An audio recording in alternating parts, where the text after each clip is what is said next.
አንጻሮቹ ማለት ነው። ምክንያቱም ያ ሊሚትድ የሚለው አንዳንድ ሰዎችን ስለሚያደናግራቸው ምን ማለታችን ነው? የኢየሱስ ክርስቶስ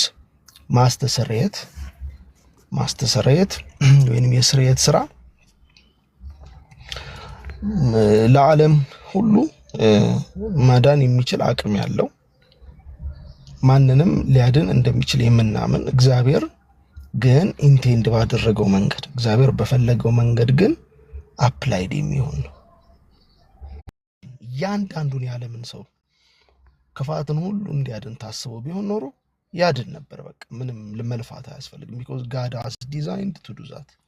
እግዚአብሔር ያንን እንዲያደርግ ልጁን ልኮት ቢሆን ኖሮ ወይንም ጌታችን ኢየሱስ ክርስቶስ የሞተው ለዛ ቢሆን ኖሮ ዓለምንም ጥርጥር ይሆን ነበር ብለን ነው የምናምነው።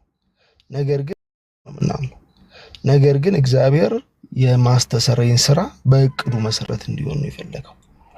ኦርዲየንድ አድርጎታል፣ ዲክሪ አድርጎታል። ይህንን የማስተሰረይ ስራ በብሉይ ኪዳን ጀምሮ እናየዋለን። ማለት በቅዱሳት መጽሐፍትም የእስራኤል ካህን የማስተሰረይ ስራ ሲያደርግ ለእስራኤል ሕዝብ ነው የሚያደርገው፣ ለኢሌክት ኮሚኒቲ ነው የሚያደርገው፣ ለሕዝብ ነው የሚያደርገው።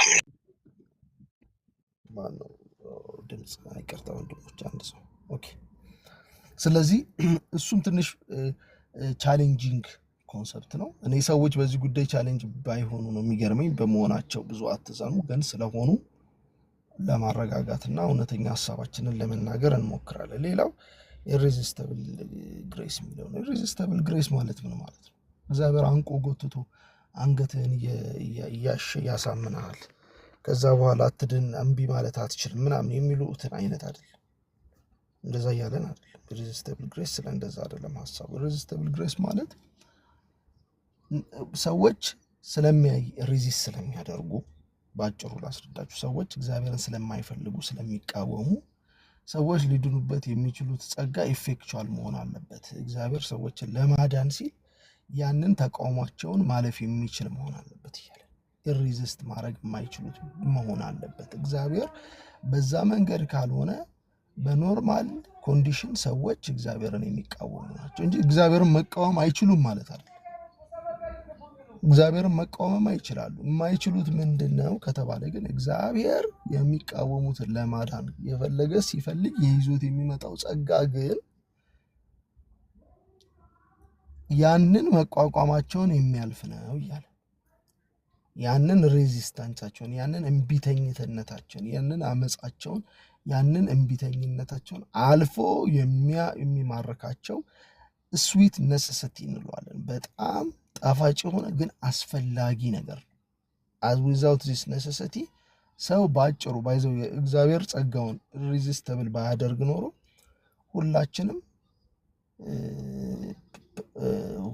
እግዚአብሔር ጸጋውን ቀዳሚ ብቻ አላደረገው። ቀዳሚ ጸጋ ያምናሉ ወንድሞቻችን አብዛኞቹ። ቀዳሚ ማለት ምን መሰላችሁ? ፕሪቪኒየንት ግሬስ ይባላል። ጸጋው ቀድሞ ይመጣል ይላሉ። ግን ይሏቸዋል ምንም ላይሰራ ይችላል ይላሉ። ፕሪቪኒየንት ግሬስ የሚያምኑ ሰዎች እንደዚህ ነው የሚያምኑት። ቃሉ የኦግስቲን ቃል ነው። ኦግስቲን ነው ፕሪቪኒየንት ቀዳሚ ያለው። ኦግስቲን ቀድሞ ስለመምጣቱ እንጂ እየተናገረ ያለው እነሱ እንደሚሉት ዝም ብሎ ሁል ጊዜ ጸጋ ይቀድማል ለማለት አይደለም። ጸጋ ይቀድማል ብቻ ግን አላለም ኦግስቲን፣ ወይንም እኛ ተሐድሶያን ወይንም ሪፎርምዶች የምንለው ማለት ነው። የቀደመው ያ ጸጋ ደግሞ ኢፌክቲቭም ነው ብለን እናምናለን። የሚሰራ የመጣበትን ዓላማ የሚፈጽም ነው። መቅደሙ ብቻ አይደለም። ጸጋ መቅደሙን እንስማማለን እነሱ ግን ምንድነው የሚሉት? ኢፌክሲው ወይንም ኢፌክቲቭ የሚሆንበት በእኛ ምክንያት ነው። መጥቶ ምንም ሳይሰራ ሊመለስ ይችላል ብለው ይላሉ። ይሄንን ጸጋ ፕሪቪኒየንት ይሉታል። ፕሪቪኒየንት ሲሉ ቀዳሚ ለማለት ነው የሚጠቀሙት። ኦግስቲን ግን ፕሪቪኒየንትን ፕላስ ኢፌክቹዋል ወይንም ደግሞ የመጣበትን ኢፌክቲቭ የሆነ ጸጋ ነው ብሎ ያምናል። ፕሪዘርቬሽን ኦፍ ዘ ሴንትስ የሚባለው አለ። የመጨረሻው ነው የቅዱሳን መጽናት። ቅዱሳን ይጸናሉ፣ ተጠብቀው ደግሞ ምን ይላሉ? ይድናሉ። በደንብ ስሙኝ። እያንዳንዱ ላይ ባይዘው እንገባለን፣ ግን እንደው ለመንደርደሪያ እንዲሆን ነው የምነግራችሁ። መጽናት የሌለበት ዘላለማዊ ዋስትና እያወራን አይደለም። ስሙኝ፣ መጽናት የሌለበት ዘላለማዊ ዋስትና አይደለም። ቃሉ ራሱ ይናገራል። ፕሪዘርቬሽን ኦፍ ዘ ሴንትስ ነው የሚባለው። አንዳንድ ሰዎች ዘላለማዊ ዋስትና አለ ጽናት የምናወራ ይመስላችኋል። እንደዛ እያለን አይደል። ጥበቃ ያለበት በጸጋ የሆነ በእግዚአብሔር ዘላለማዊ እርዳታ አማካኝነት ተጠብቀን የምንገባበት ነው እንጂ ያለው እንደፈለግን ሁነን አንጠፋም አሉ ይሉናል። አያችሁ፣ እንደዚህ ይሉናል። እኛ አንል እንደዛ አንል። ፕሪዘርቬሽን ይላችሁ ቆንጆ ቃል እንደውም ከፐርሲቨረንስ ፐርሰቪር ማድረግ ማለት መጽናት ነው። ከፐርሲቨረንስ ይልቅ አንድ ቃል አለ በጣም የሚመች ቃል ፕሪዘርቬሽን ይባላል። ለምሳሌ ፕሪዘርቭ ማድረግ ማለት ተተረጉሟል። ፍሪጅ ውስጥ ስጋ ታስቀምጣላችሁ ወይንም የሚበሰብስ እኔ ምግብ ታስቀምጣላችሁ። ለምንድን ነው አንድ ሳምንት ቢቆይና አንድ ወር የሚቆይ አንድ ዓመት ሊቆይ የሚችለው ብላችሁ ካላችሁ ምግቡ በራሱ የሚበላሽ ስላልሆነ አይደል። የተቀመጠበት ኮንዲሽን ፕሪዘርቭ አድርጎታል። ፕሪዘርቬሽን ይባላል። የታሸጉ ምግቦች ውስጥ ይጨመራል ምናምን ብዙ አይነት ፕሪዘርቫንቶች አሏቸው ምናምን ሲባል ሰምታችሁ ይሆናል። ምግቦቹ ለምንድን ነው የማይበላሹት? ታሽገው ያን ያህል ሱፐርማርኬት ተቀምጠው አንዳንድ ምግቦች ፍሪጅ ውስጥ ተቀምጠው ከ10 ቀን በኋላ ሲከፈት ግን ፍሬሽ ናቸው። ፍሬሽ ያደረጋቸው የምግቦቹ በጣም ከሌላ ምግብ የተለዩ አሪፍ ምግቦች ስለሆኑ አይደል፣ የተቀመጡበት ኮንዲሽን ነው። ስለ ቅዱሳን መጽናት ስንናገር እንዲህ ነው የምንናገር። ከጸጋው የተነሳ ፕሪዘርቭ እንደረጋለን ነው እንጂ የምንለው በራሳችን እንደፈለግን ስለሆነን ፕሪዘርቭ እንደረጋ በቃ እንዴ ፕሪዘርቭድንና ምንም ነገር የማይደርስብን የሚሆነው አለ ጸጋ ነው የሚል አይደለም። ይሄ ምን ይባላል? ፐርሲቨረንስ ፍሪ ወይንም መጽናት አልባ የሆነ ዘላለማዊ ዋስትና የሚያስተምሩ ናቸው እያሉ ያሙናል። መጽሐፍ ቅዱስ እንደዚያ ያስተምር። መጽሐፍ ቅዱስ ተውና ተራ ሃይማኖቶች እንኳን ይሄንን አያስተምሩ። ተራ ይሄ ምንድነው እንትን ልበላችሁ ዝም ብሎ ቡዲዝም ሂንዱይዝም እንኳን ዲሲፕሊን ኤቲክስ ያስተምራሉ። እኛ ግሬስ ነው የምናስተምረው። ጸጋ ቅዱሳኑን ፕሪዘርቭ ያደርጋል፣ ይጠብቃል፣ ከፈተና ሁሉ ይጠብቀናል። ከምንችለው በላይ መጽሐፍ ቅዱስ በደንብ ኤቪደንስ አሳያቸዋለሁ። ከምንችለው በላይ እንዳንፈተን ያደርገናል፣ መውጫ ያደርግልናል፣ ቀኖቹን ያሳጥርልናል። እግዚአብሔር ስለተመረጡት ሲል ይላል ቀኖችን ምን ይላል መጽሐፍ ቅዱስ ያሳጥራል። የሰይጣን ፈተና ወይንም የክፋት ጨለማ ደረጃው ሰዎችን ክርስቲያኖችን የማይበላ ስለሆነ አይደል፣ ስለተከለከለ ነው። እግዚአብሔር ምን ያደርጋል? የተመረጡትን እንኳን እስኪያስት የሆነው ክፋት እንዳይመጣ ቀኖችን ያሳጥራል። መጽሐፍ ቅዱስ ሲናገር ሌላ ክፍል ላይ በብሉይ ኪዳን ስትመለከቱ እንደዚህ ይላል፣ እንደ ጠላቶች ሐሳብ አይደል የሚለው፣ እንደ ክፋት ሐሳብ እንደ ሰይጣን ሐሳብ ሕያዋን ሳለን ምን ባሉን ነበር? በዋጡን ነበር። ነፍሴ ከአዳኝ ወጥመድ ምን አለች ይላል? አመለጠች ይላል። ፐርሰቪር ያደርጋል እግዚአብሔር። ቅዱሳኑን ምን ያደርጋል? ይጠብቃል።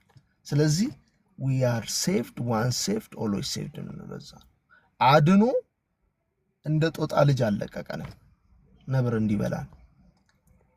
የጦጣ ልጅ ነች ብላ ዛፍ ለዛፍ ስትሄድ በዛው የምትቀረው እንደዛ አይነት አባት አይደለም ያለን። አድኖ ፕሪዘርቭ የሚያደርግ ነው እግዚአብሔር። ልጆቹን ይጠብቃል፣ ኢንተርፊር ያደርጋል ዴይሊ ላይፋችን ውስጥ ማለት ነው። አንዳንድ ጊዜ ዲተርሚን ያደርገዋል። ኃጢአትን የሚደርስን መከራ ቅድም እንዳነበብኩላችሁ ይከለክለዋል። ከምንችለው በላይ እንዳንፈተን ያደርጋል። አንዳንድ ጊዜ ጭራሽ ፈተናው ወደኛ እንዳይመጣ የሚያደርግ ማምላክ ነው። ለምሳሌ አቤሜሌክን ምን አለው ይላል? የአቤሜሌክ የአብርሃምን ሚስት ሳራን ሊወስዳት ሲል ኃጢአት እንዳትሰራ ከለከልኩክ ይላል። አንዳንድ ኃጢአት ወገኖቼ ብትሰሩት ማለት ነው ብትሰሩት አሁን ራሳችሁን ማለት እኔ ኃጢአት አልሰራም ምናምን ብላችሁ ልታስቡ ትችላላችሁ አይደል? እግዚአብሔር ባይጠብቃችሁና ዝም ብሎ ኦፕን የሆነ የሰይጣን ፈተና በህይወታችሁ እንዲመጣ ፈቅዶ ቢሆን እና ብትሰሩት ኮምፕሊትሊ ዲስትሮይ ያደርጋችኋል። እንዳትሰሩት ሰይጣን በዛት ሌቭል ስለሆነ ክፋቱ ማለት ነው። ሰይጣን ዲተርምን ተደርጎበታል። የጨለማ ስልጣን ራሱ በምድር ላይ እንደፈለገ ኤክሰርሳይዝ እንዳያደርግ እግዚአብሔር ቅዱሳኑን ፕሪዘርቭ ያደርጋል እያለን ነው። ፐርሲቨራንስ ኦፍ ዘ ሴንትስ ምንለው ማለት ነው እንጂ ወገኖቼ ጌታ ኢየሱስን ዛሬ እንደ ግል አዳኝ አድርገህ ተቀብላለና እንደፈለክ ስትሆነ ኑር፣ ከዛ በኋላ ምንም አትሆንም የሚል ፐርሲቨራንስ ፍሪ ኢተርናል ሳልቬሽን የሚባል ትምህርት ካልቪኒዝምም አይደለም ቢብሊካልም አይደለም። ይሄ በጣም ወሳኝ ሐሳቦች ናቸው። ስለዚህ ያው እያንዳንዱን ስንነካቸው በደንብ እናገኛቸዋለን ማለት ነው። እንደ ትምህርት በደንብ እንይዛቸዋለን አንድ ሁለት እያለን ስንሄድ ማለት ነው። ሶ ከነዚህ ውስጥ በጣም ቻሌንጂንጉ ወይንም ለብዙ ሰዎች እንግዳ የሚሆንባቸው እንግዳ ብቻ ሳይሆን እንደፈለጉ የሚናገሩበት ሊሚትድ አቶንመንት ወይንም ይሄ ብራድ ነው ምንድነው ዴፊኒት አቶንመንት ወይንም ፓርቲኩላር ሪደምፕሽን የሚባለው ነው። እንግሊዘኛ መሆኑ ብዙ አይጭነቃችሁ፣ ቃላቶቹ ስለሆኑ ነው። በአማርኛ ነው የምንማረው። አሁን እኔ ራሴ ስናገር ለእኔ ራሱ ደስ አላለኝ። ምክንያቱም እኛ እንግሊዘኛ አይደለም ቋንቋችን አማርኛ ነው አይደል አብዛኞቻችን፣ እና ያው የስነ መለኮቱ ጽሁፎቹ እንደዛ ስለሆኑ ነው። ቶታል ዲፕራይቪቲ የሚለው ላይ ዝም ብዬ ከሱ ልጀምርላችሁ፣ ምክንያቱም ጥሩ አይደለም። ምን ይሆናል መሰላችሁ፣ እኛ የምናውቀው እናወራና ሰዎች ሆነ እንዳይጠቀሙ ይችላል። ለዛ ነው ምንም ምን ያውን ይቅር በሉኝ ብዙ እንትን ተጠቅሜ ከሆነ ማለት ነው። በተቻለ መጠን በጣም ቀላል ይላችሁ የቅዱሳት መጽሐፍት ደስ የሚለኝ ጌታችን ኢየሱስ ክርስቶስ የተናገራች ስለ ሰናፍጭ ቅንጣት፣ እንግዲህ ሁሉን አዋቂ ሆነው አምላክ ስለ ዛፍ ስለ ቅጠል ስለ ምናምን ነው የተናገረው። ምክንያቱም ማንም ሊቅ ሆነ ማንም ገና እረኛ ገበሬ የሆነ ሰውዬ ሊረዳው የሚችለው ነገር ነው ቅዱሳት መጽሐፍት ላይ የተጻፉት ባይዘው ስለ ቅጠል ስለ ዛፍ ስለ ምናምን። እና እኛ እዚህ ማወሳሰብ የለብን። እነዚህ የስነ መለኮት ሀሳቢዎች ትልልቅ ቢሆኑ እጅግ ውስብስብ እንደሆኑ እና በጣም ሰዎችን ሊያስጨንቁ እንደሚችሉ አድርገን አናቀርም። አንድ እሱ ነው። ሁለተኛ በጣም የሚጨንቃችሁ ቴዎሎጂ አያስፈልግም የምትሉ ሰዎች፣ ቴዎሎጂ አያስፈልግም ማለት ራሱን የቻለ ቴዎሎጂ ነው። በነገራችን ላይ እንደዚያ የሚል ቴዎሎጂ አላችሁ አለ። ስነ መለኮት የሆነ መጽሐፍ ቅዱስ ማለት ነው። ሰው ስነ መለኮት ማለት ትርጉሙ እንደው ቴዎሎጂ ማለት እኮ ቴዎስ ማለት አምላክ ማለት ነው፣ እግዚአብሔር ማለት ነው፣ ጌታ ማለት ነው። ሎጂ ማለት ጥናት ማለት ነው። ቴዎሎጂ ማለት ስለ አምላክ ማጥናት መማር፣ አምላካዊ ስነ መለኮት ማለት ነው። የመለኮት ስለ እግዚአብሔር መማር ማለት ነው። ስለ እግዚአብሔር የማያማር ሰው የለም። በመጀመሪያ ቴዎሎጂ አያስፈልግም ስትሉ ከቃሉ ልነሳላችሁ አይባልም። ማንም ሰው ስነ መለኮት የሌለው ሰው በምድር ላይ የለም። ሃይማኖት ላይ ያለ ስለ አምላክ እምነት ስለሆነ ቴዎሎጂ የሚሆነው ጥያቄው የሚሆነው ስነ መለኮትህ ልክ ነው ወይስ ልክ አይደለም እንጂ እኔ በቴዎሎጂ አላምንም ይላል። ቴዎሎጂ አላምንም ብለህ የቻልክ የፈጠርከው እግዚአብሔር ራሱ የአንተ ቴዎሎጂ ውጤት ነው። የአንተ ስነ መለኮት ነው። የመለኮት እሳቤ ነው። የመለኮት ትምህርት ነው። ስለዚህ ማምለጥ አይቻልም። ባይዘው ማምለጥ አይቻልም። የሚቻለው ምን መሰላችሁ? የተሳሳተ ነገር መያዝ ወይንም ልክ የሆነውን ነገር መያዝ ነው እንጂ ማንም ሰው ከስነ መለኮት አመልጣለሁ አይልም። የሆነ ዊርድ የሆነ ዘግናኝ ነገር ልትናገሩ ትችላላችሁ እንጂ አታመልጡ። ስለዚህ እኛ የስነ መለኮት ትምህርት አይደለም ይሄ ልክ የትምህርት ቤት ትምህርት ኤጁኬሽናል ትምህርት ለማድረግ አይደለም እናስበው። ግን የለም የሚል ነገር የለም። እንደው አትበሉ ልላችሁ ነው። ለአፍ እንዲህ የሚሉ ሰዎች ያው የዋዎች ናቸው ብለን ነው እናልፈውና እንደዛ እኛ አንልም። ምክንያቱም ስለዚህ ይሄ ነው። ሁለተኛ እችን እናገርና ወደ ወንድሞቹ ለእናንተ መጥቼ ሀሳቦችን ሼር እናደርግና ከዛ እንማማርበታለን ማለት ነው። ሌላው ትምህርታችን ላይ ወይንም በዚያው በጀመርነው ቱሊፕ ትምህርትም ሌሎችም ይኖሩናል። እንግዲህ ሉዊስ በየክፍለ ጊዜው ማለት ነው። ሁሉ ቀን ቱሊፕ አይሆንም። ዛሬ ቱሊፕ ከሆነ ያየነው በሳምንት 2 ቀን እንኳን ብንገናኝ አንዱን ቀን ነገረ ድነት ወይንም ነገረ ቤተክርስቲያን ላይ ወይንም የሆነ ጉዳይ ላይ ኮቨናንት ላይ ኪዳን ላይ ምናምን እንማማራለን። በቃ አሁን ኦፊሻሊ ወደ እነዚህ አይነት ትምህርቶች መማማር እንገባለን ማለት ነው። ትምህርቶቹን የነዚህን የኤምፒ3 ቅጂዎች ምናምን ማግኘት የምትፈልጉ ሰዎች እኔ ባዮ ላይ ቴሌግራም ከፍቻለሁ፣ እሱን ፎሎ። ሌላው ይሄው አጋፔ በጣም የተባረከ እግዚአብሔር የረዳው ወንድም አለ። እሱ ሞስት ፕሮባብሊ የሚቀዳቸው ከሆነ ዩቲዩብ ቻናሉ ላይ በአጋፔ ዩቲዩብ ላይ ምናምን እናገኛቸዋለን የሚል ተስፋ አረጋለሁ። በዚህ መሰረት እንማማራለን ማለት ነው እና በዋናነት ደግሞ እናጠራለን። በጣም ጥያቄ የሆነባችሁ ሰዎች ካላችሁ በጣም በተሳሳተ ደግሞ እንትን ውስጥ የተከተታችሁ ለምሳሌ ቶታል ዲፕራይቪቲ ሲባል እንዴት አድርገው በኋላ ራሳቸው መጥተው ሲጠይቁን ስለምናገኝ አንዳንድ ሰዎች የሚገልጹበት አገላለጽ ስለ ኃጢአት፣ ስለ ውድቀት፣ ስለ ምናምን ያላቸውን ኮንሰፕት ነው የማይበት እና እንደዛ አንኮንዲሽናል ኢሌክሽን ሲባል ራንደም የሚመስላቸው የሳምፕል እግዚአብሔር ዝም ብሎ ፍስ ያደረገ የሚመስላቸው ምንድነው ኢሬዚስቲብል ግሬስ ስንል አንቆ የጎተተ አይልም መጽሐፍ ቅዱስ። ቅድም ነግሬያቸዋለሁ። እናንተና ይላል መጽሐፍ ቅዱስ አባቶቻችሁ ብሏቸዋል እስጢፋኖስ፣ መንፈስ ቅዱስን ሬዚስት ታደርጉታላችሁ። ቃሉ አሁን ኢሬዚስቲብል ነው ምንለው። ሰዎች እግዚአብሔርን ሬዚስት አያረጉትም አላል እያለን ያለነው ሬዚስት የሚያደርጉት ሰዎች እንዲድኑ ኢሬዚስቲብል የሆነ ግሬስ ይመጣል እንጂ ሬዚስትማ የሚያደርጉ ብዙ ሰው በየቀኑ ወንጌል ስትሰብኩ ሂድ ከዚህ እያለ እግዚአብሔር የሚያባርር ካጠገብህ የሚያባርር ስንት ሰው አለ አይደል? ሬዚስታንስ እኮ የሰው ባህሪ ነው ዋናው። ከዳነ ግን ሬዚስት ሊያደርገው በማይችለው የእግዚአብሔር ምሕረት የእግዚአብሔር ጸጋ ስለተነካ ሊቋቋመው በማይችለው እንጂ ሰዎች እግዚአብሔርን አይቋቋሙም የሚል ስለ ሰው አይደለም እያወራን ያለነው፣ ስለሚያድነው ጸጋ ነው። ኢፌክቹዋል ይባላል፣ የተሳካ ነው። እግዚአብሔር ሰውየውን ሊያድነው ሲፈልግ ጸጋ፣ ለዛ ነው የጠራቸውን አንዳንዶችን አጸደቃቸው አይልም መጽሐፍ ቅዱስ፣ የጠራቸውን አጸደቃቸው። ሶ ጋድስ ኮሊንግ ኤንድ ሂውማን ኮሊንግ የሚባል ነገር አለ። እሱን እንማራለን።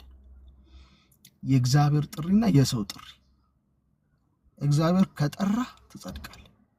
እኔ ከጠራው ልትጸድቅም ላትጸድቅም ትችላለህ። ከጸደቅ በእኔ ጥሪ ውስጥ እግዚአብሔር ስለጠራ፣ ካልጸደቅ እኔ ጠርቻለሁ። የእግዚአብሔር ጥሪ ግን ወደ ህይወት በዛ ውስጥ የመንፈስ ቅዱስ ኃይል ካልመጣ በእኔ ጥሪ ብቻ አምነህ አትጸድቅም እያለ እነዚህን ነገሮች የምናይበት ነው ማለት ነው። ኢሬዚስቲብል ግሬስ የሚባለው ማለት ነው። ይህንን ካልኳችሁ ወደ እናንተ ልመለስና ብዙ አውርቻለሁ እኔ ስለያዝኩት ብዙ እናንተ ስታወሩ እንትን ይበል። ዌልካም በድጋሚ ታች ያላችሁ ወንድሞቼ እህቶቼ፣ ትምህርታችን ላይ ፎከስ ኦን ዘ ወርድ፣ በቃሉ ላይ ፎከስ አድርገን በትምህርቱ ላይ ፎከስ አድርገን እንቀጥላለን። የሌላ የሚነሳ ማንኛውም ጥያቄ ካለ ግን ክፍት ነው ቤታችን። ምን ትላላችሁ?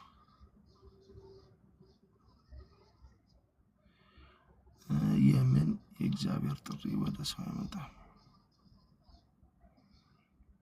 እሺ ሐሳብ ስጡ።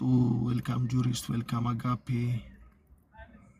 ዌልካም ገበየው፣ ዌልካም ሌሎቻችሁ ዌልካም ብያለሁ። ዌልካም ሶል በድጋሚ ዌልካም ግሬስ፣ ዌልካም ቤቲ፣ ማኪ፣ ታች ያላችሁ ወንድሞች ሁላችሁንም በድጋሚ በጌታ በኢየሱስ ስም ሰላም እላችኋለሁ። ጥያቄ ካላችሁ በሐሳብ ካላችሁ ስጡና ዛሬ ትንሽ ቶታል ዲፕራቪቲ ላይ እናወራለን። የኃጢአትን ኔቸር እናወራለን። ኃጢአት ምንድን ነው? ኃጢአት ምናምን እያልኩ ትንሽ መግቢያ ነገሮች እናገርና ኔክስት ታይም ግን በደንብ እናየዋለን። ኃጢአት ራሱ ምንድን ነው? ኃጢአት ምንድን ነው? ዋት ኢዝ ሲን ብለን እናያለን ማለት ነው። ቀጥሉ ወገኖች።